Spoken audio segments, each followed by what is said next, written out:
Hola Javi, buenas tardes. ¿Me podés contar cómo se escucha, Javi?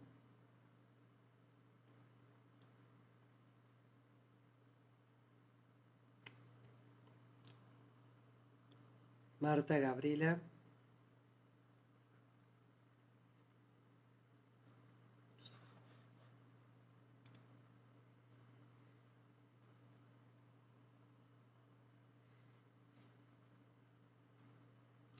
Gracias, Mado.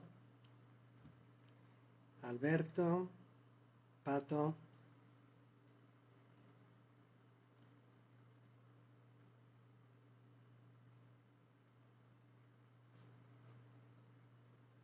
Bien, vamos con los avisos parroquiales mientras, eh, se- mientras llega el resto de los compañeros. El lunes que viene comenzamos el taller de prácticas meditativas deconstructivas. Quería agradecer y particularmente leerles, porque son la verdad que conmovedores, sí creo que es la palabra.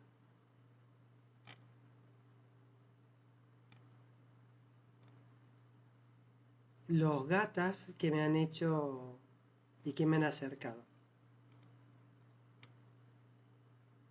Por privado me contaban que muchos de ustedes no se hubiesen jamás animado a hacerlos. Lo importante es que lo han realizado con muchísimo afecto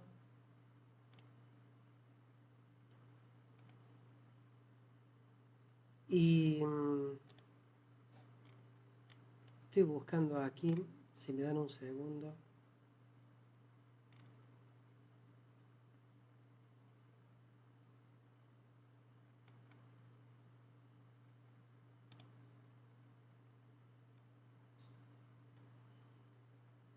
¿A quién lo pasé? Bueno, no lo voy a recordar en este momento.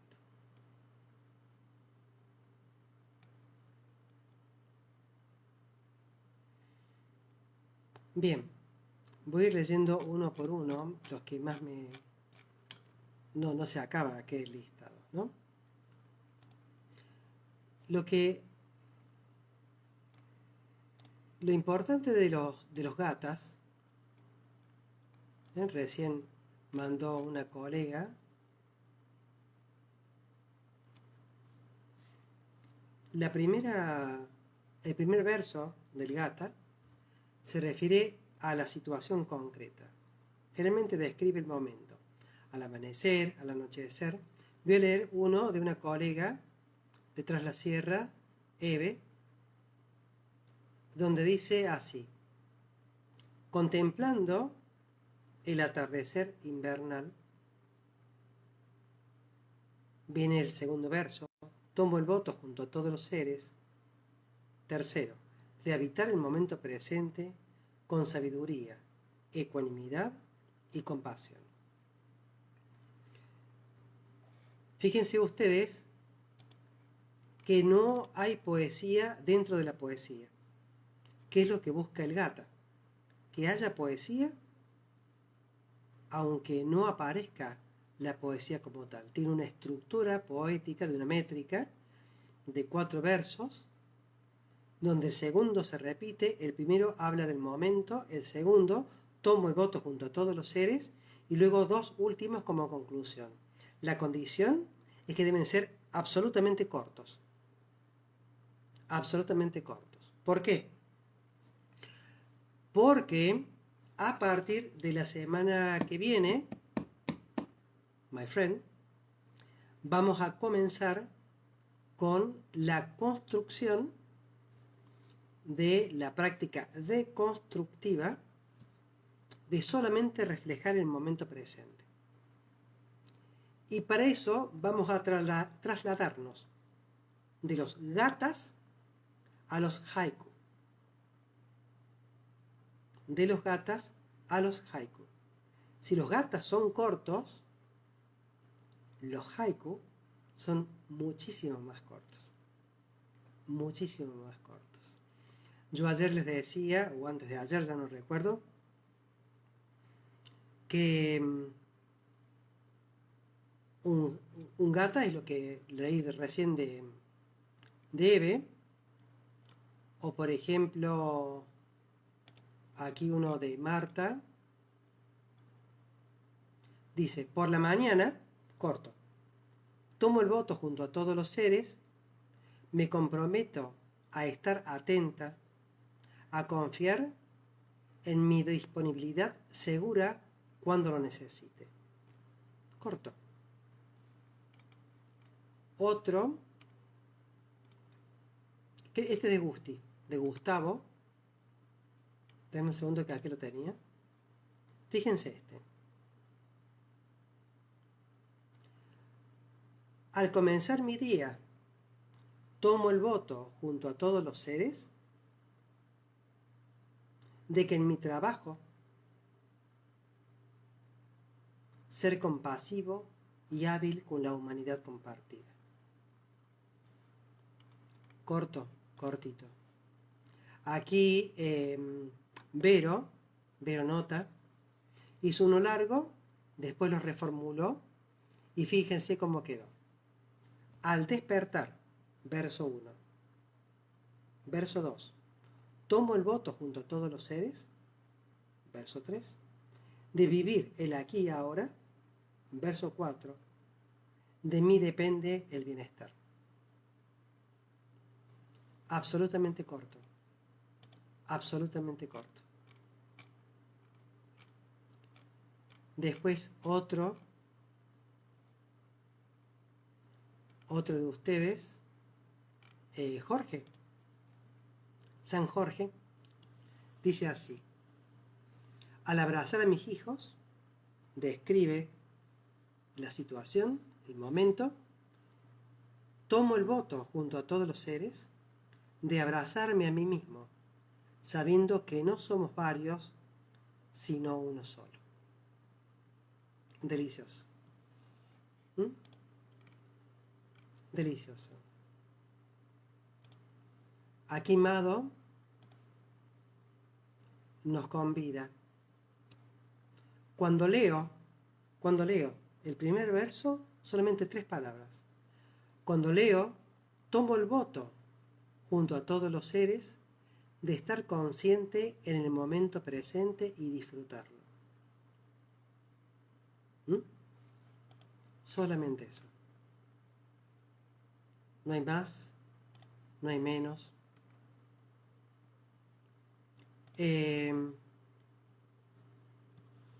María Inés nos dice: al dirigirme a mi trabajo, corto, tomo el voto junto a todos los seres y observo que todo es lo que tiene que ser, todo en uno y uno en todo. Tomo conciencia de lo que soy y contacto donde estoy. A todo esto vamos a apuntar la semana que viene a hacerlo mucho más sintético. Por ejemplo, como hizo Diego. Al despertar en la noche, tomo el voto junto a todos los seres de ignorar el reloj y habitar el silencio de la exhalación. Se despertó en la noche, como tantos de nosotros. Sin embargo, no manoteó el reloj y se puso a ver, hoy cuánto falta para quedarme a dormir. No podía poder dormir y ahora me voy a despertar. ¿Mm? Juan nos decía: cuando me siento a diseñar, tomo el voto, junto a todos los seres, de dar lo mejor de mí, sabiendo que allí es donde debo estar. Entonces fíjense el gata que describe una situación, luego describe el voto, describe una intención y el último siempre es un recordatorio de volver al presente. Eso es lo que marca los gatas. Bueno, vamos a practicar. Hoy vamos a hacer estamos haciendo, como recién me escribía un practicante, Juan, Lo que estamos haciendo es preparatorio para el taller de prácticas meditativas deconstructivas. Ayer lo que hablamos para muchos de ustedes es nuevo, o por allí escucharon hablar, pero no fue detallado cada uno de los eslabones de la cadena de origen dependiente. Les recuerdo que la cadena de origen dependiente, sobre todo para los nuevos, está compuesta de 12 eslabones. Pero a diferencia de una cadena común donde cada eslabón está prendido del otro, aquí no es así. Aquí lo que une la gotita vendría a ser la soldadura de un eslabón con otro, no viene dado por el enganche, sino por una soldadura. Y esa soldadura o pegamento para la cadena de origen dependiente que tiene 2 eslabones es el karma o la causalidad. Una causa te va a llevar a la otra, y a la otra, y a la otra, y a la otra, y así sucesivamente. Ustedes no tienen por qué saber los 12 y los monjes nos recontra olvidamos. Sabemos que existe y le pegamos en la mayoría. Pero para ustedes lo único que tienen que recordar es el eslabón 1. Y a esto lo venimos trabajando desde hace casi 100 días. El 10 de julio cumplimos 100 días de práctica continua. 100 días de práctica continua. Hoy estamos en el día 90 de práctica. Entonces, el día 100 vamos a hacer una especie de festejo.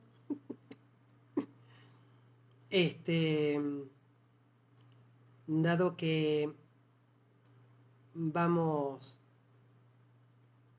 a tratar de volver una y otra vez a la práctica, y debemos recordar, volviendo a la cadena de origen dependiente, de que lo más importante de la cadena de origen dependiente, que termina en el sufrimiento, les recuerdo, es el eslabón 1. Celebrar los 100, dice Marila, tal cual. Es el eslabón 1. Y el eslabón 1 da la coincidencia que es la reina del samsara. ¿Cómo se llama? La ignorancia. Video 1 del canal de YouTube. Entonces, para no entrar en la cadena de origen dependiente, ni memorizarla, no pretendemos eso, sí saber con qué empieza y sí saber con qué termina. Comienza con la ignorancia y termina, si quieren que lo veamos en términos de budismo, con el sufrimiento. Y quieren que lo veamos en términos médicos, dado que lo soy, termina con el síntoma. El sufrimiento y con el síntoma, con 2 S. La 1 y el 12. Sufrimiento y síntoma. Y lo que une la cadena de origen dependiente, cada eslabón, uno con otro, es la ley de causalidad, causa-efecto, o en sánscrito, karma.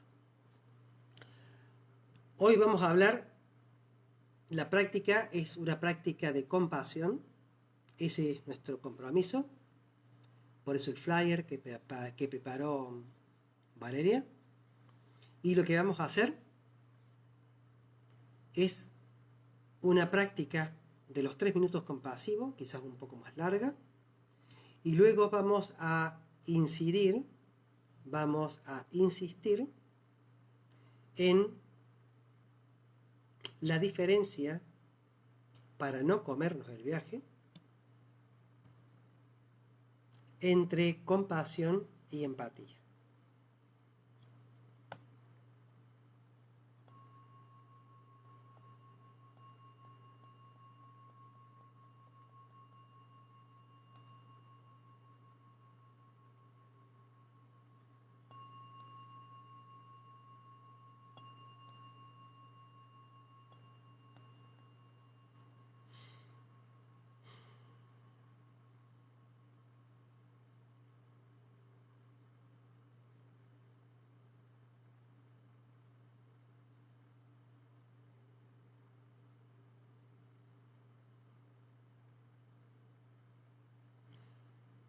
Primer minuto compasivo.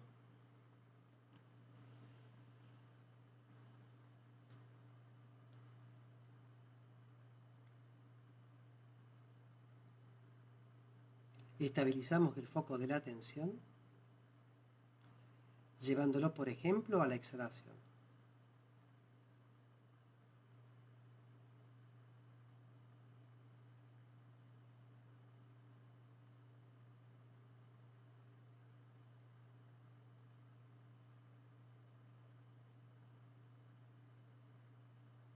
Dejamos pasar pensamientos, emociones, sensaciones corporales, lo que venimos con la vida cotidiana, y estabilizamos el foco de la atención, por ejemplo, en la exhalación.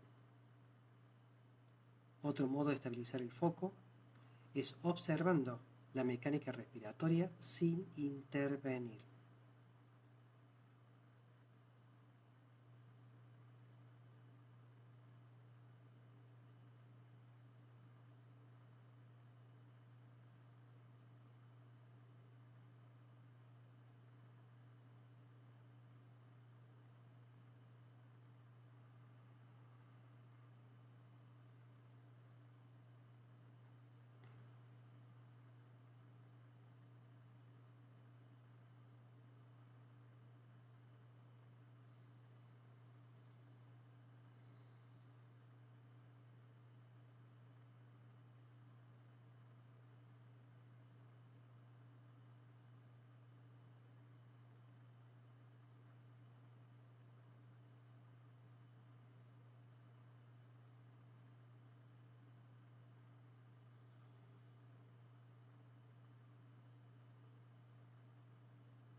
Otro foco de atención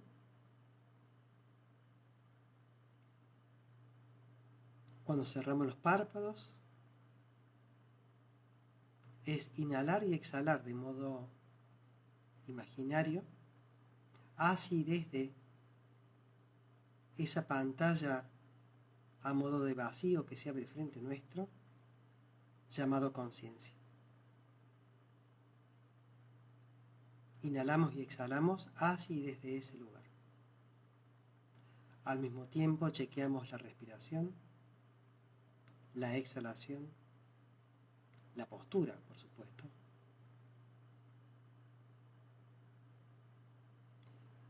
Y sabemos que estamos monitorizando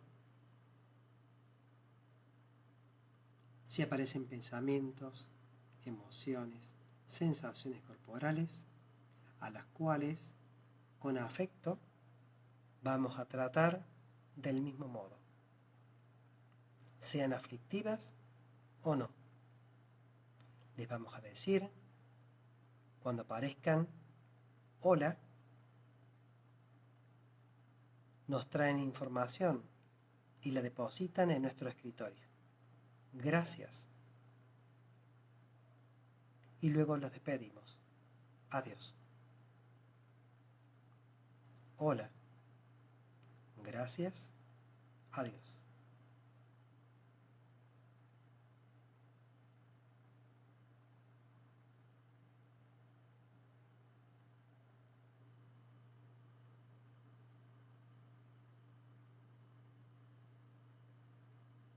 Segundo minuto compasivo.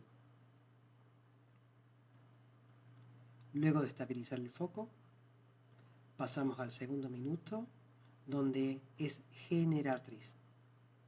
Vamos en este segundo momento, en este segundo minuto, generatriz, vamos a generar primero una cognición, un pensamiento. Este pensamiento generalmente lo llevamos a la gratitud. En particular, hoy vamos a agradecer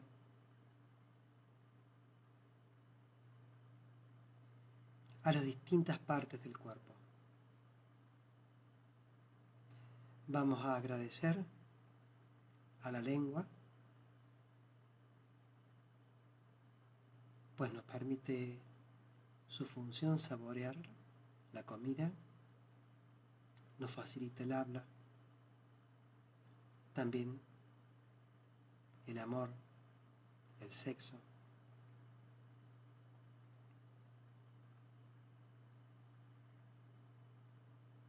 Generalmente no nos damos cuenta de ninguna parte del cuerpo hasta que esa parte deja de funcionar. Creemos que la normalidad es que todo funcione bien, y no es así. Estar agradecidos es el primer paso.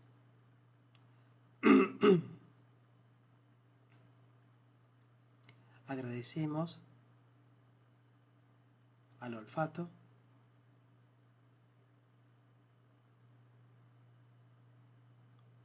la posibilidad que nos da de oler la frescura del campo luego de la lluvia.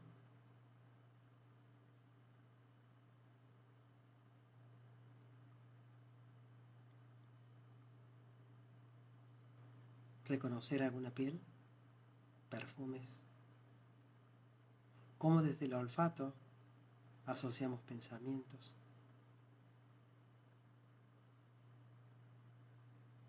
Agradecemos también la capacidad de poder respirar por los pulmones tan necesarios hoy por hoy, tan necesario su buena función.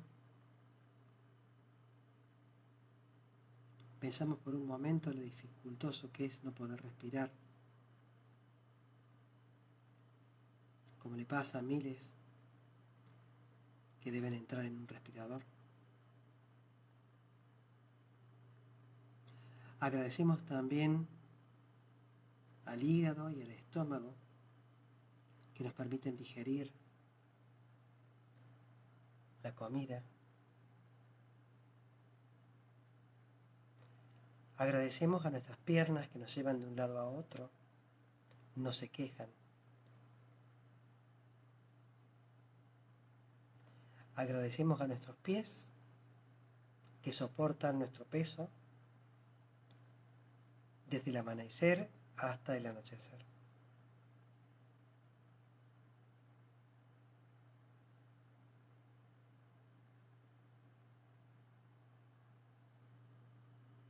Agradecemos a nuestros ojos la posibilidad de ver.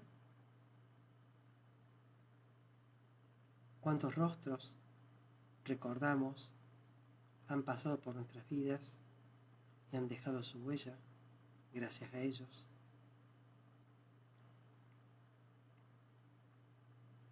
A los oídos,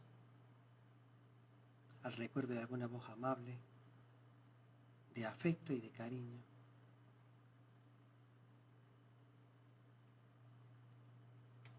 Al tacto, que nos ha permitido recorrer geografía de muebles, vehículos, cuerpos.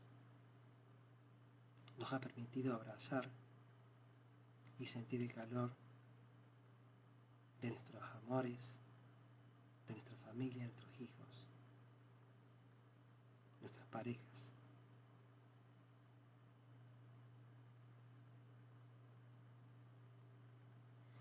Llevamos el talón de la mano izquierda sobre el esternón y la mano derecha sobre él.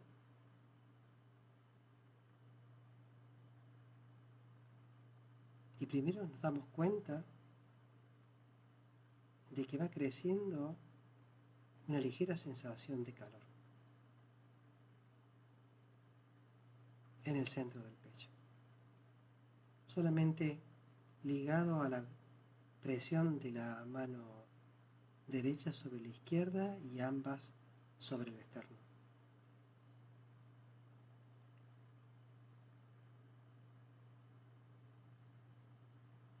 Si somos capaces de este abrazo, de este gesto compasivo, nos damos cuenta que podemos no solamente dar afecto, recibirlo de otros, sino que somos capaces de autogestionar nuestra protección cuando estemos mal. Debemos recordar que la práctica de compasión y fundamentalmente de autocompasión,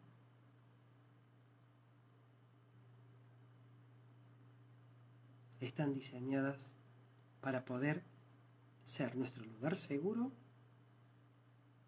y nuestra figura segura de afecto cuando estemos mal. No practicamos para estar bien, practicamos para poder y saber acompañarnos cuando lo necesitemos. Tercer minuto compasivo.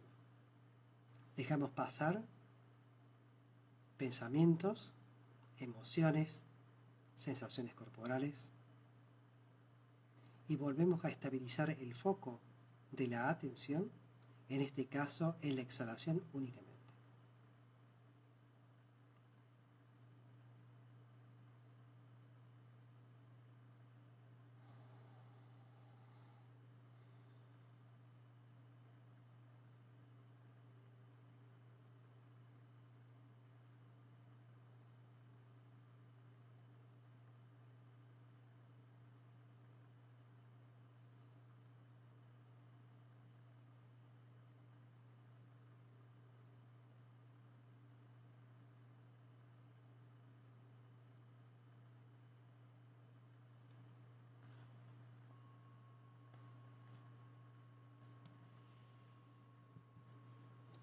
Muy bien. Saludamos a los que recién llegan.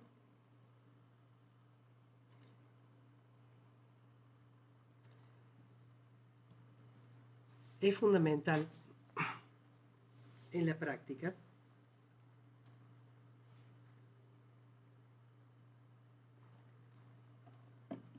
de la compasión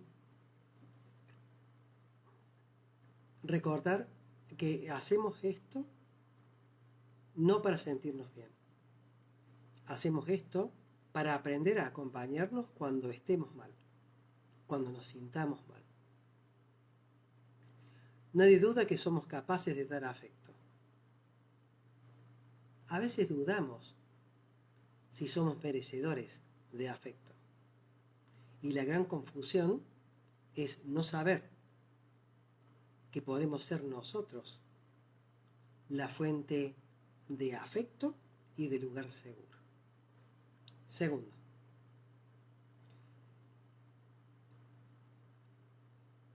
los aspectos de autocompasión son fundamentales para todo tipo de práctica. Autocompasión, el poder darnos el afecto necesario, ser capaces de protegernos, como muchos de ustedes en los gatas han recordado. Tercero, compasión no es empatía. La empatía, vamos a ir por este lado, la empatía,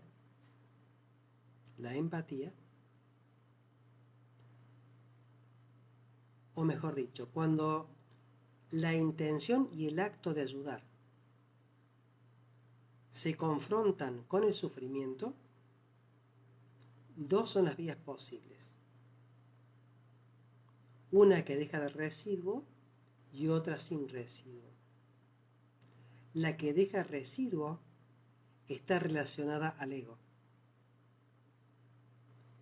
Y esa que deja residuo y está relacionada al ego se vincula con la pena y la lástima. Y a la larga se termina apartando de eso que dice es importante y debe cuidar.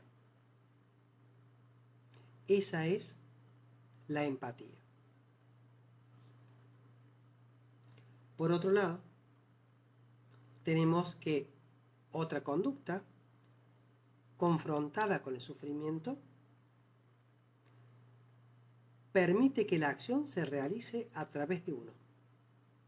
No deja residuo. Y la emoción que subyace, a diferencia de la pena y la lástima que hay en la empatía, emociones aflictivas, aquí hay un sereno gozo. Porque no hay ganancia ni pérdida. No busca que no haya más sufrimiento. busca hacer lo que está a nuestro alcance para aliviar el sufrimiento. De este lado está activado el sistema orbitofrontal, el sistema de logro, mediado por la dopamina. Yo busco que esto es eliminar el sufrimiento de todo el mundo, una cosa así. Por supuesto que está condenado al fracaso. Y cuando pase eso, la amígdala se va a disparar y te va a hacer que te alejes, liberando cortisol y adrenalina.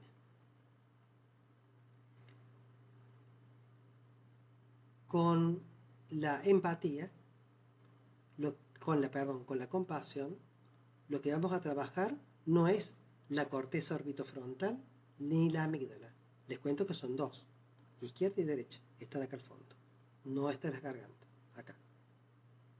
No vamos a trabajar con la amígdala, no vamos a trabajar con la corteza orbitofrontal. Vamos a trabajar con la corteza cingulada anterior. Y la hormona que vamos a estimular la producción es la oxitocina.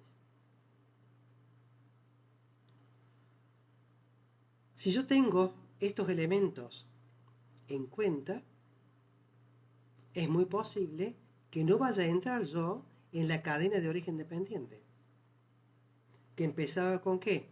Con la ignorancia, y terminaba con ¿cuál? El último, con ese también, el sufrimiento, y a los médicos con el síntoma. En los sutras no habla de la corteza singular anterior, son cosas que yo he traído de la medicina, pero ya tanto que hemos hablado de esto, no viene mal.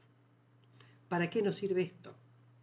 Si nosotros podemos modular estos mundos, podemos avanzar hacia lo que va a ser las prácticas meditativas deconstructivas. Las prácticas meditativas deconstructivas, el taller que comienza en la semana que viene, nada, estamos simplemente a unos días. Las prácticas meditativas deconstructivas no trabajan ni con la corteza cingulada anterior, no trabajan con la corteza orbitofrontal, no trabajan con la amígdala. Las prácticas meditativas deconstructivas trabajan con esto que les señalo aquí, con la corteza cingulada posterior. Cuando hicimos el taller de mindfulness para atención focalizada, trabajamos específicamente con la corteza cingulada anterior para inhibir el diálogo entre la corteza orbitofrontal, sistema de logro, y el diálogo con la amígdala, sistema de alarma. Aquí trabajamos fundamentalmente esta zona, y en particular esto que está aquí. Cuando trabajamos sobre compasión y autocompasión, luego ya de manejar perfectamente y estabilizar el foco de atención, trabajamos fundamentalmente para desarrollar toda la actividad que aquí se manifiesta. Y la hormona vinculada es la oxitocina. Lo que vamos a hacer ahora, vamos a saltar. Seguimos trabajando desde aquí, pero nos vamos a ir hacia la corteza cingulada posterior. ¿Para qué? Para una deconstrucción. Una deconstrucción ¿de qué mierda? La deconstrucción amorosa, listen, amorosa del ego.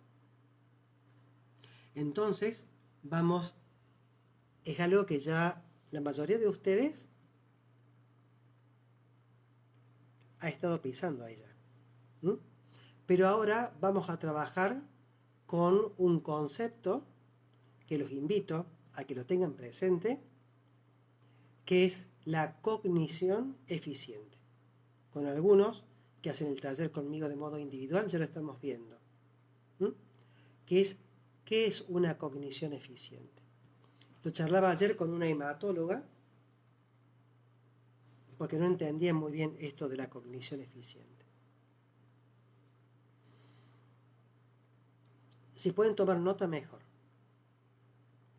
Una cognición eficiente la puse a la hematóloga en el contexto de su consultorio de oncohematología, donde atienden chiquitos, generalmente chicos con leucemias o linfomas.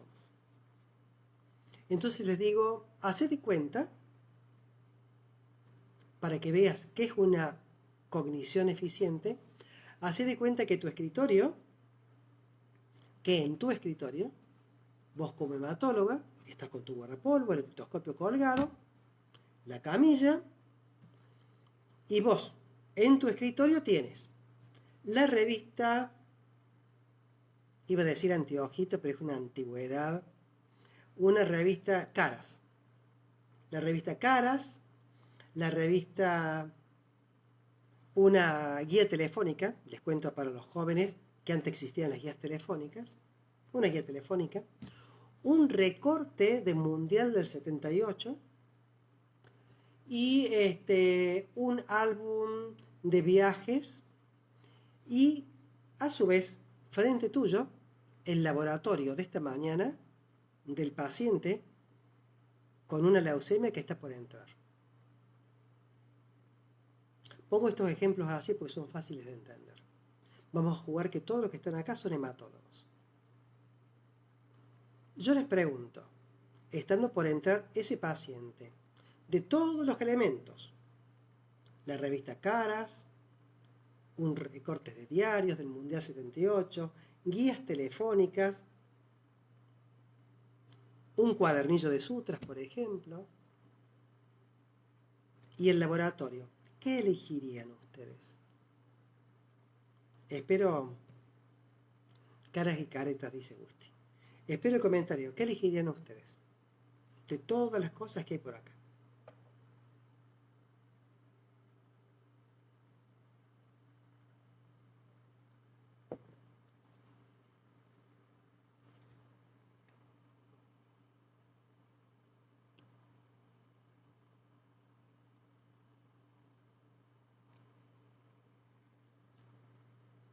¿El laboratorio? Por supuesto. ¿El laboratorio? Obviamente. Todo lo demás,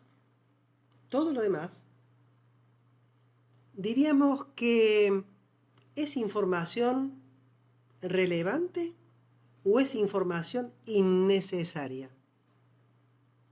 Espero. Todo lo que queda en el escritorio, salvo el laboratorio. Todo lo que está en el escritorio, salvo el laboratorio, ¿es información necesaria o no necesaria?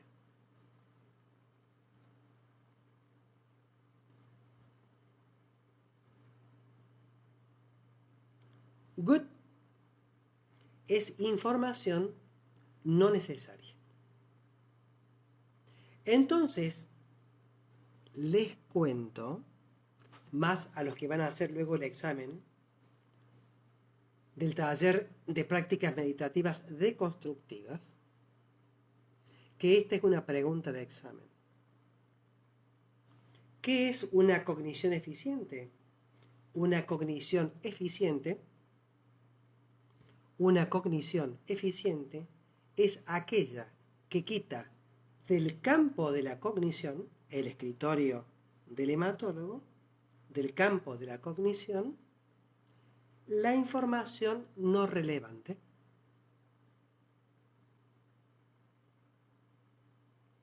Info innecesaria, tal cual.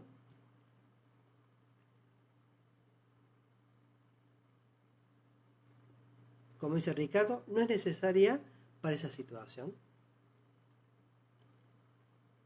Entonces, una cognición eficiente, como es Julio, lo repito, una cognición eficiente es aquella que quita del campo de cognición todo aquel elemento que no es necesario. Muy bien. Hasta ahora vamos bien. Primer elemento que hay que retirar del campo de la cognición, primer elemento que hay que retirar del campo de la cognición y que es absolutamente innecesario, es el ego.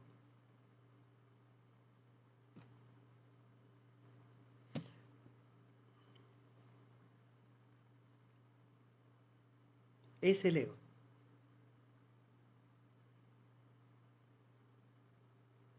¿Estamos? ¿Mm? Segundo elemento que hay que quitar del campo de la cognición para que la cognición sea eficiente. Eslabón 1 de la cadena de origen dependiente. ¿Cuál es el eslabón 1 de la cadena de origen dependiente? Espero.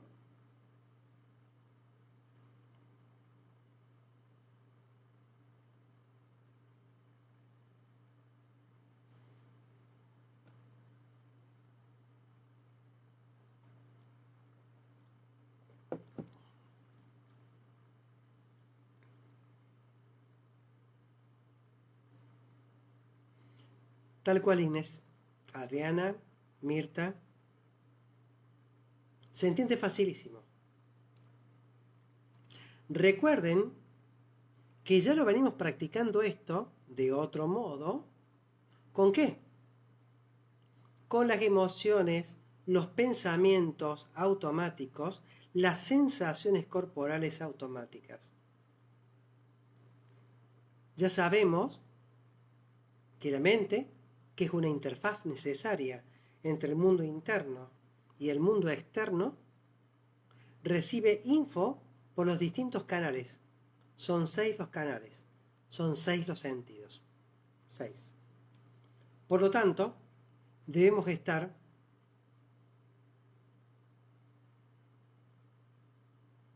el primer eslabón de la cadena de origen dependiente, el cita, es la ignorancia. No te acuerdes de toda la cadena.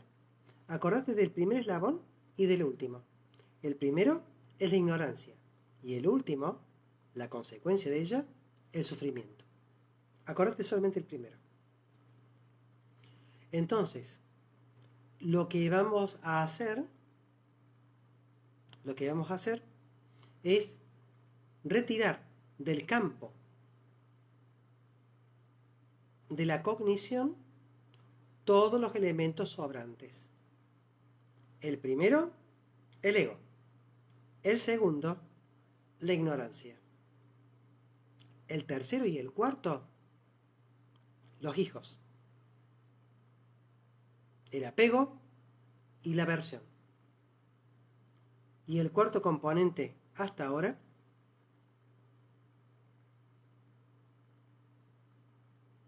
es el ego. Entonces tenemos el ego, la ignorancia, el apego, la aversión. Esos son los elementos que debemos retirar nosotros del campo de la cognición. El primero es el ego. El cita dijimos que el primero es el ego, pero no es el primero de la cadena de origen dependiente que vimos ayer. La cadena de origen dependiente comienza con la ignorancia. Bien, esto es todo por hoy. Mañana a las 19, ya ni me acuerdo, a ver si está la Vale Marcoreto por allí, si había algo mañana, o simplemente nos juntamos nosotros a las 19. Quizás la Vale está laburando, no se preocupen. Les recuerdo que todos los encuentros que tengamos nosotros, que estén anunciados con, ¿cómo se llama esto? Con los flyers, es para que ustedes puedan participar también. ¿Saben? En estos casi 100 días que hemos tenido, que vamos a cumplir ahora el 10 de julio, Mañana sí, por supuesto, es el taller de... Ah, perdón, cierto. Gracias, Donatella.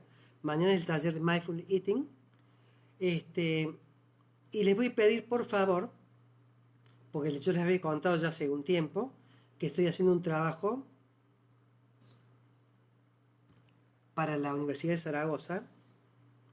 Me gustaría que cada uno de ustedes, porque yo por privado me voy a comunicar, para hacerles un test, cómo se sentían antes de empezar y cómo se encuentran ahora. Les voy a preguntar 3 o 4 cosas. Anoten, por favor. Si ustedes recuerdan, hasta la semana pasada nos encontrábamos 2 veces por día. Si yo les pregunto, che, de estos 100 días por Instagram, ¿cuánto me viste? Acuérdense que son más o menos media hora cada encuentro. Bueno, ahora son casi 50 minutos. Le pongamos media hora. Entonces me van a decir ustedes, y mira, Julio, de los 100 días capaz que te vi 30, 40, 50, pero 50 veces o 50 días. No, 50 veces. El máximo va a ser 100. ¿Sí? Pues yo necesito saber si esto que estamos haciendo les ha servido. ¿Para qué? Para poder replicarlos en otros lados, en España también. Hay cosas que ha traído el COVID que han llegado para quedarse. Una de ellas es gran parte de lo que es virtual. Segundo, la higiene. Lavado de manos, antes, después, la comida. Tercero, los tapabocas. Son cosas que han llegado para quedarse. Y lo que estamos tratando de ver, si una red social, como Instagram, por ejemplo, ayuda a la salud mental o no. Pero yo me voy a comunicar luego por privado. Pero sí les pido que por favor ustedes me pasen por privado, por WhatsApp, Julio, yo de los 100 días, tomando al 10 de julio, he asistido a 2 talleres. Cada taller ya sabemos que consta de 12, menos el Mindful Eating. O te he visto por Instagram tanta cantidad de horas, o te he visto por Instagram 40 horas. He hecho los 2 talleres, serían 24 horas. Para yo poder hacer una mínima estadística, les voy a hacer un test refiriéndonos a cómo se sentían ustedes allá hace 100 días atrás, o lo que sea, y cómo se sienten el 10 de julio, para saber si esto ayuda o no ayuda y puede ser replicado en otros lados. Entonces por privado me mandan, por un lado, la cantidad de veces que me han visto, no de días, que veces. Te he visto 20, 30, 40, 50, 60, o lo que ustedes calculen más o menos. He hecho un taller, 2 talleres, más 60 veces. Eso. Y para el 10 de julio yo les voy a mandar una pequeña encuesta. Por ejemplo, algunos ya se les ha enviado de modo privado. Sí, ya sé que es más o menos así. Pero por privado contéstenmelo, ¿saben? No por Instagram, por WhatsApp. Les mando un cordial saludo a todos. Y nada. ¿Y vos? Sí, a vos te digo. ¿A qué ejército perteneces? A los que se quedan dentro de los mapas. Ya a esta altura, a los 100 días, me parece que más de uno saltó del mapa al territorio. Y más allá. Un cordial saludo a todos. Chao.